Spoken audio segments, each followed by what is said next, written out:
पोलिसांनी पाण्यातनं सुखरूप बाहेर काढलं। तत्परता दाखवत विद्यार्थ्यांना सुखरूप पालकांच्या स्वाधीन केल्यामुळे मुंबई पोलीस आयुक्तांनी माटुंगा पोलिसांचं कौतुक केलं।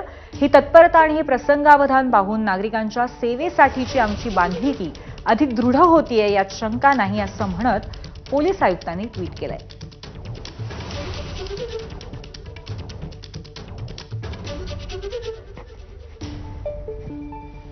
ज्यावेळी शाळा प्रशासनाकडनं सर्व शाळांना सुट्टी जाहीर केली त्यावेळी एक बस ही याच पाण्यात या ठिकाणी अडकली होती आणि त्यावेळी त्या घाबरलेल्या मुलांना एकच धीर देत पुन्हा एकदा मुंबई पोलिसांनी आपलं कर्तव्य बजावलेलं आहे। आणि खरं तर यामध्ये प्रामुख्याने जर आपण पाहिलं तर दीपक निकाळे यांचा महत्त्वाचा रोल आहे, जो सोशल मीडियावरती मोठ्या प्रमाणात तो फोटो व्हायरल झाला। ते दीपक निकाळे आपल्या सोबत आहेत। आज रात्रभरापासून या ठिकाणी पावसाची संततधार सुरू असून सकाळी नियमितप्रमाणे शाळा कॉलेज सुरू असताना शाळेत डॉन बॉस्को शाळा या शाळेचे विद्यार्थी आपल्या नियमाप्रमाणे शाळेत गेले असता शासनाने असे जाहीर केले होते की मुसळधार पाऊस सुरू असल्यामुळे सर्व शाळा आणि कॉलेजांना सुट्टी देण्यात आली होती। त्याप्रमाणे डॉन बॉस्को शाळेचे काही विद्यार्थी होते नर्सरीचे, ते बसमध्ये बसून किंग सर्कल माटुंगा पोलीस स्टेशनच्या समोर किंग सर्कल ब्रिजच्या खाली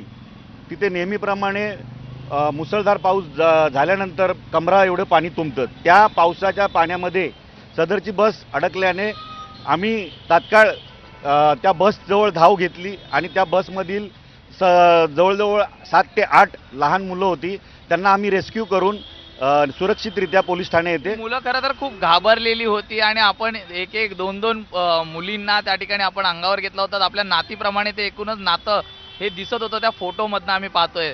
नाही, तसं बघायला गेलं तर पोलिसांचं हे आद्य कर्तव्य आहे।